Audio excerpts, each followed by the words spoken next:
He left me with nothing but a note when I was 7. After 25 years he returned to my door begging for forgiveness, and I faced the hardest choice of my life, hate him forever or give him one last chance. When I was 7, I found a folded scrap of paper wedged between two sweaters at the back of our hall closet. It was yellowed at the crease, with my name written in a hand I recognized before I even read the words. My father had always signed things with a hurried, slanted J, Mark Bennett, but the letter didn't have much of a signature.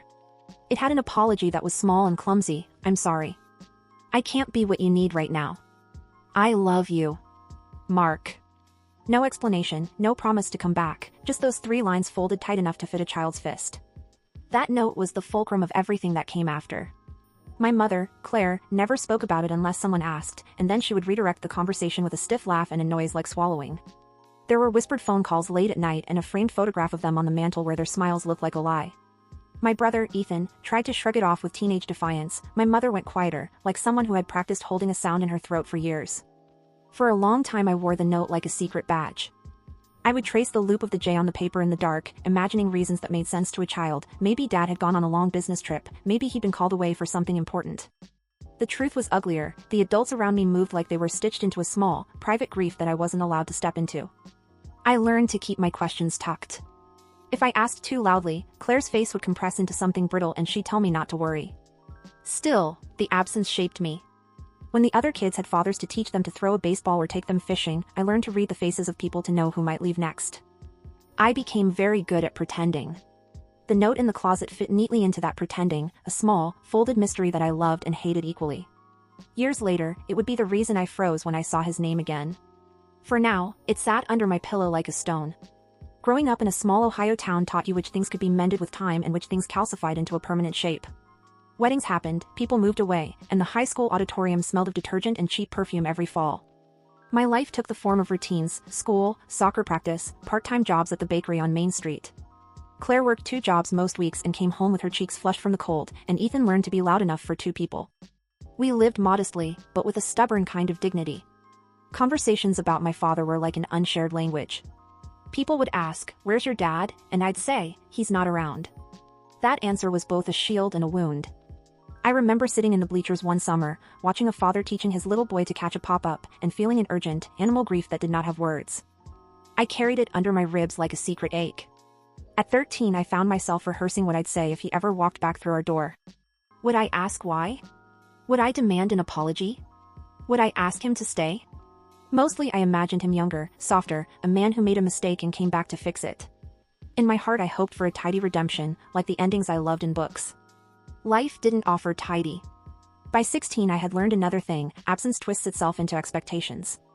When you grow up believing someone will leave, you start to leave first, you build walls so you won't be abandoned again. I dated with 1 foot outside the door. I worked hard and graduated with decent grades because it felt like a stake in the ground. I would be the kind of person who did not need rescuing. Still, when I thought of my father, I thought of that folded paper and the empty space where answers should have been. The not knowing became its own companion, and for a long time I didn't realize how much of my decisions were made to outrun it. 15 is a strange age for grief. It's big enough to be real but small enough that other people keep trying to fix it with platitudes and band-aids. I remember the night of my first real argument with my mother about Dad. We were sitting at the kitchen table, it was late and there were dishes soaking in the sink. Ethan had music blasting in his room and the house smelled like burnt toast. "Why won't you just tell me?" I asked, my voice sharper than I intended. "Why can't you say where he is?" Claire put her head in her hands and for the first time I saw her falter like someone physically tired. "Emily," she said, slow and careful, "telling you won't make it better." It did not make it better. It made it worse. I stormed out of the room and into a July night that smelled of cut grass and cigarette smoke. Anger felt cleaner than grief. If I could be furious at him, then there was some shape to the pain. I imagined cataloging his faults: cowardice, selfishness, dishonesty. The list made it simpler. Anger is a kind of armor. It allowed me to walk through school with my chin higher than it might have been. The armor also made me visible in a different way. Teachers labeled me defiant and boys thought my bluntness was intriguing. I played hard, laughed louder, and became a person people noticed. But at night, in my room, holding the folded note, the armor chafed. The note was a relic from the man I hated and missed in equal measure. At school I started to write. I filled notebooks with stories about girls who forgave fathers in dramatic reunions, imagining myself at the center of an ending that would finally explain everything. Writing became my outlet. It was how I tried to make sense of contradictions. It would later become the way I told the story of what happened when my father reappeared. If I could put it into words, maybe it would stop splitting me in half. For now, I was 15 and furious, and that fury kept the hurt from spilling out in the little ways that hurt the most. I left home at 18 with a duffel bag, a stack of handwritten stories, and the intense conviction that a new city would equal a new life. Columbus was loud and kind of indifferent to my history. The streets didn't know my father's name. I found an apartment with sagging carpet, worked double shifts at a diner, and started community college with an appetite that felt more hunger than hope. The distance did something generous. It let me become someone in parts. I met people who didn't have my memory of that folded note, and so I could choose how much to tell them. I dated awkwardly and learned boundaries the hard way. I met Michael at a poetry night. He was soft-spoken, serious about the tiny things, and he didn't flinch when I said my father had left. There was a steadiness to him that felt like home. He brought tea when I had a bad day, and he read my long, messy stories and offered small, precise praise. Work took up hours, school took up others. I learned finances and the cold calculus of rent and bills. The note under my pillow moved from a secret relic to an artifact of a life that belonged to someone else. I still thought about Dad, and sometimes I'd catch myself picturing what it would be like to meet him again, but the urgency around that faded into a background hum. I was building something, a small, imperfect life that was mine. At 23, I finished my degree and accepted a job at a nonprofit that did community outreach for families. Helping other people seemed, for reasons I couldn't fully name, like the right thing for me. Maybe it was a way to make use of my half-understood longing. Or maybe it was because I didn't want anyone else's child to have to find a folded note in a closet. Michael proposed in a quiet park under a walnut tree, and I said yes. There was a sense of cementing myself into an adult story I liked. My mother smiled bigger at the news than she had in years, and Ethan called with a giddy, almost boyish delight.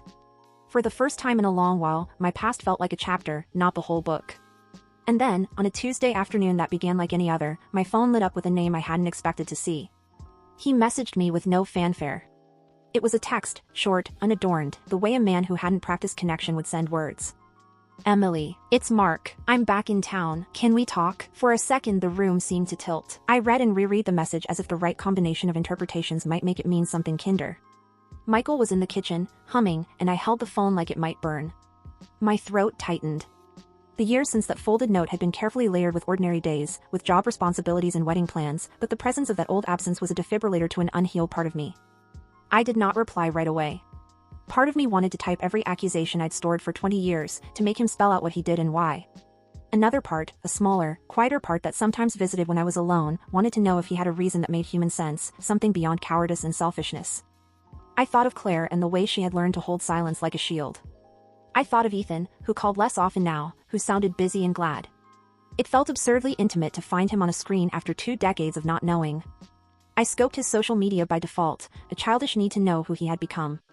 His pictures were intermittent, some dated ones of him with a messy beard, some newer ones showing him at a coffee shop looking tired. There weren't many clues. I asked Michael what he thought I should do. He sat down beside me and his hand found mine, steady and certain.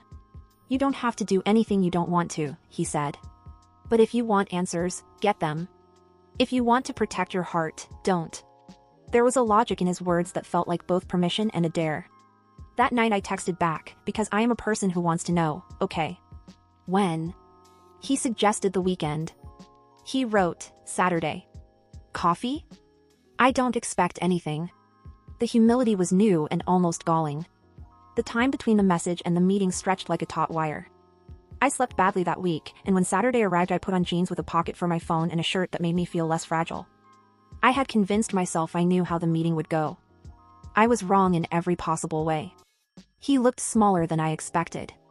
Maybe my memory had exaggerated him into a villain, or maybe absence had turned him into a monolith in my head. Mark sat at a corner table in a coffee shop that smelled of roasted beans and lemon cleaner. He had on a gray jacket that looked like it had been chosen to avoid attention. His hands were rough and freckled, and when he stood to hug me the motion was hesitant, like a man approaching something fragile. He apologized before I could ask the first question. "I'm so sorry, Em," he said, catching my name in a way that made it sound like he had practiced.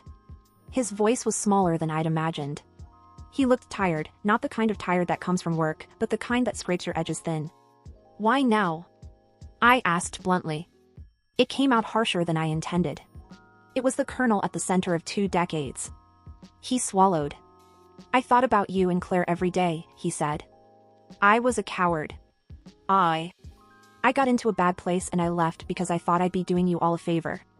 I know how that sounds. He told me a version of the truth. There were admissions of addiction and shame, stories of nights he couldn't face himself. He said he had been in a program for 3 years, but he had been sober for longer than that. He cited names of counselors and meetings like a man trying to prove that the past was being held at bay. There were moments when I wanted to throw every accusation at him. There were moments when I wanted to fold into him and weep over the years he'd missed. Instead, I sat there, feeling the room as if it were a body full of bones. Coffee went cold untouched between us. People moved around our table as if we were a small island. Claire's voice in my head counseled caution. Ethan's absence felt like an accusation. Michael's steady presence was a kind of anchor. I asked practical questions. Where had he been those years? Who had he grown into? He answered without dramatics. He'd been in and out of places, learning and failing and trying. He said he carried guilt like a backpack he could not set down. At the end of the hour, we parted with no neat resolution. He asked if we could meet again, and I said I needed time. Walking back to my car, I felt like a person who had opened a door and found a room full of light and dust. The light was tempting. The dust made me sneeze. The news of his return moved through our family like a pebble skipped on water. It made concentric waves. Claire was quieter than ever, eyes clouded in a way I hadn't seen since we were kids. Ethan reacted with a blunt sarcasm that covered up a different kind of hurt. "So he shows up now?" he said when I told him over dinner. "Real convenient." Our neighbors asked about it with the small, intrusive curiosity of people who measure lives by grocery lists and lawns. Some friends asked to meet him, others told me flatly to stay away. Social media did not notice. I kept the meeting private, but word travels in small towns like a rumor with legs. The emotional labor of deciding what to do about him was heavier than any of the practical logistics. Trust is something you build incrementally. He had missed birthdays and graduations and the small, unremarkable things that fill a life. His absence had been the background of every triumph and failure I had. What right did he have to step back into frames that had been arranged without him? I found myself rehearsing scenarios with Michael. What if he relapsed? What if he wanted to take Claire in, or worse, to disrupt the small equilibrium we'd achieved? Michael's answers rarely told me what I wanted, they told me what I needed. He reminded me that forgiving someone does not require becoming their caretaker. It means recognizing that people can change without obligating you to forget the past. Claire surprised me. She met him once, at the kitchen table, with tea in her hands and a quiet steadiness. It was the first time she had engaged with him directly in 20 years. They spoke haltingly, scraping old wounds. After he left that afternoon, Claire sat down and cried, not the sharp cry of a single memory but a long, exhausted exhale that held decades of lonely nights. Ethan and I did not reconcile. He kept his distance, and I could not blame him. The family had been reshaped by his leaving, and reshaping it again would require tensile strength none of us had in reserve. For me, the ripples were internal. There were flashbacks to empty chairs at school plays, to mornings where I'd wake and feel a missing pulse in the house. I began therapy, partly because I needed a safe place to say things aloud, and partly because I wanted to understand whether my impulse to forgive was a moral impulse or a fear of being the one who kept holding grudges. It is strange to sit in the quiet of one's own decisions and realize they have consequences that reach outward like spokes on a wheel. Forgiveness isn't a light switch. It was not a single moment when I decided, in the glare of his presence, to let everything go. Instead, it was a slow inventory. I asked him for small proofs, not trophies of redemption, but simple acts of responsibility: attend family counseling, meet with Claire alone, show up on time, and allow for boundaries I set without complaint. He complied more often than I expected. He showed up for a counseling session in a church basement with peppermint candy in his pocket. He listened when Claire spoke, really listened, which was different from the distracted attention I remembered. He apologized in ways that didn't flatten into vague murmurs. He named dates and missed events and the ways his absence had carved a pattern into our lives. Still, forgiveness felt precarious. I wanted to be kind and honest both. I did not want to perform a forgiveness that erased the past.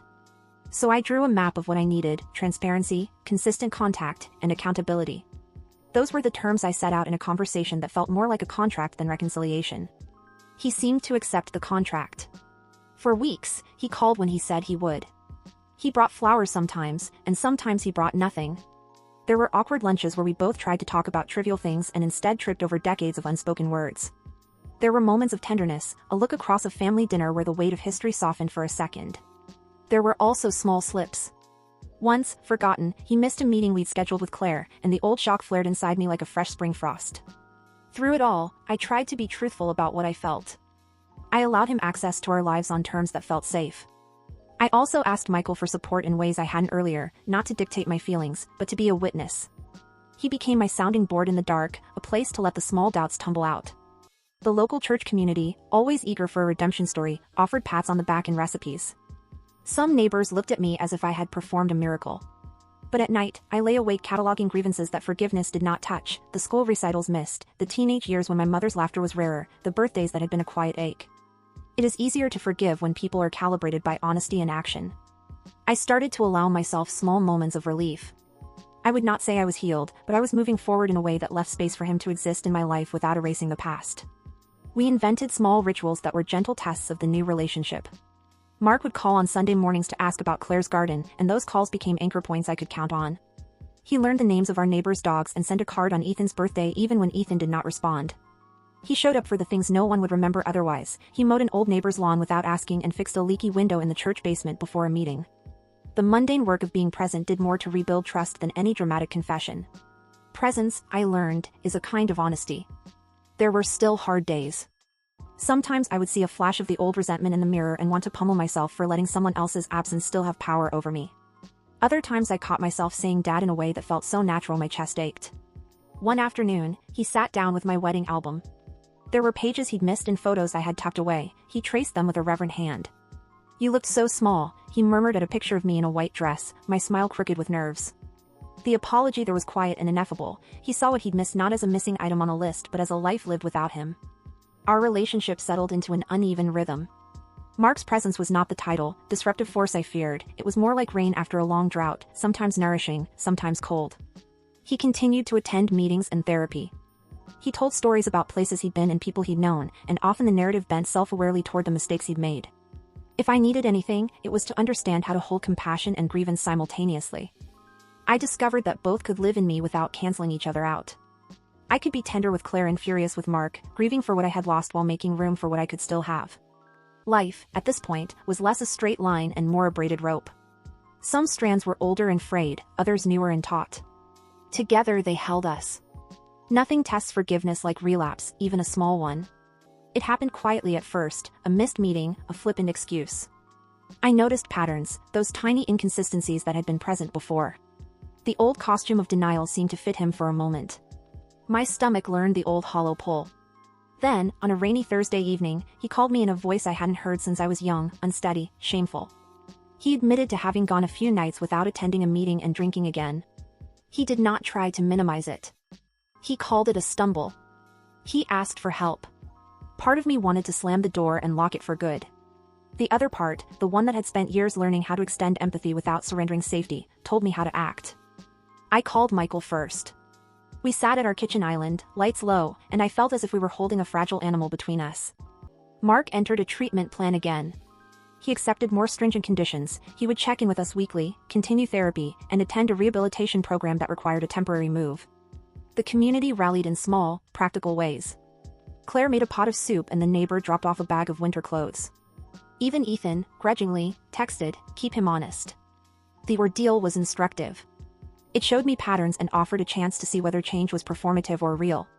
Mark's relapse did not erase the months of sober presence, but it did remind me that old wounds tenderize in ways you cannot predict. Forgiveness meant I could show up with boundaries. I would be supportive but not enabling. I would not sacrifice my mental safety for the possibility of his recovery. What surprised me during the test was the way my anger had softened into a pragmatic concern. I was less interested in blame and more in outcomes. Is he safe? Is he getting help? Can my family remain steady regardless? Those questions guided me in a way that moral outrage had never done. When he left for the program, the house felt quieter in a new, painful way. But there was also a strange steadiness. We had been through a tremor and had not collapsed. That resilience, however small, kept me moving forward. Months passed, and the repairs were imperfect. Mark sent letters that arrived folded and careful, each one like a small offering. He called on holidays, often with a nervous cheer I recognized from his first week back. We took walks sometimes, where conversation kept to easy small talk and the occasional heavy detail folded in. He learned to read my boundaries without taking them as rejection and to accept that forgiveness didn't equate to high trust. There were moments of grace. He met Ethan at a town cafe and they spoke for 40 minutes about a fishing trip they'd once planned. The conversation was awkward and real and, by its end, felt like a tiny bridge across a long river. Claire laughed one evening while setting the table, a laugh that felt unpracticed. It was not a full return to what we had before, but it was a proof that the human heart could expand again. I started to tell myself a new story, one where absence had taught endurance and presence taught humility. I continued to go to therapy. I continued to write. A publisher reached out about a small essay on family estrangement. When the editor asked for a draft, I hesitated, then wrote the truth, a version of our story polished but frank. The essay felt like naming a thing out loud and putting it on a table. Not everything healed. There were still unspoken boundaries in our family photos. There were seats at Thanksgiving that remained unclaimed or empty by mutual agreement.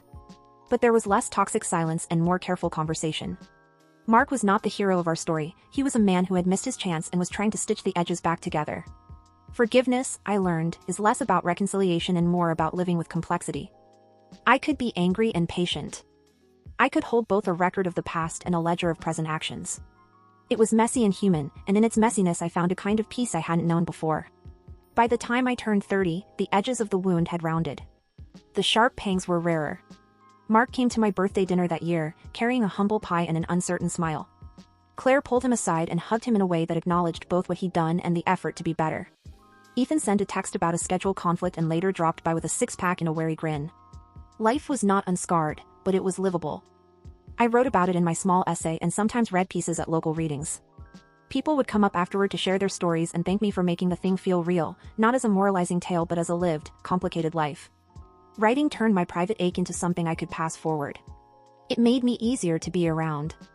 One Sunday morning I found myself thinking of the folded note for the first time in years. I took it out and held it in the light, the creases were softer, the ink a little faded. I did not know if forgiveness had been something he deserved or something I needed. Maybe both. There were quiet rituals that made the new life, shared coffee on the porch with Claire, Mark's steady presence at community events, Michael's hand holding mine at night. The past had not vanished, nor had it been forgiven all at once. But an acceptance had grown, a quiet knowledge that some people break and that some of them try to repair.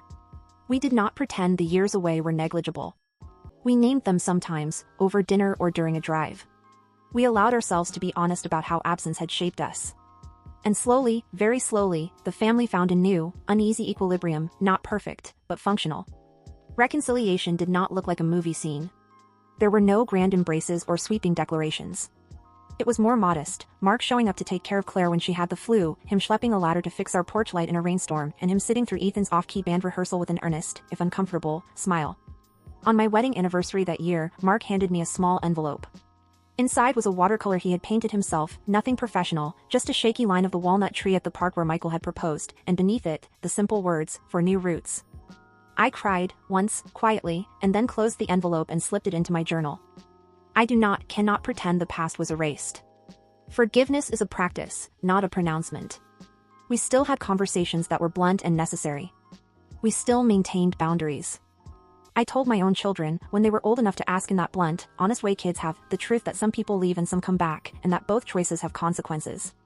My relationship with Mark became part of the fabric of our lives without consuming it. He was a participant, not a centerpiece. Sometimes I would see him sitting in the front pew at church, hands folded, looking like a man trying to learn how to be a better version of himself. Sometimes he would screw up.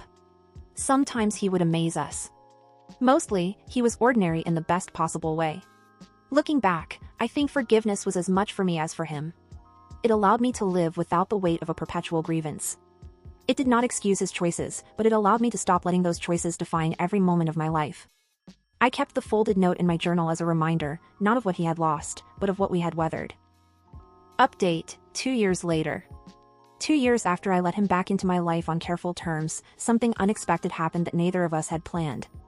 Claire called one morning, her voice bright but breathless. "He's scheduled to read at the library next week," she said. A recovery speaker asked him to tell his story.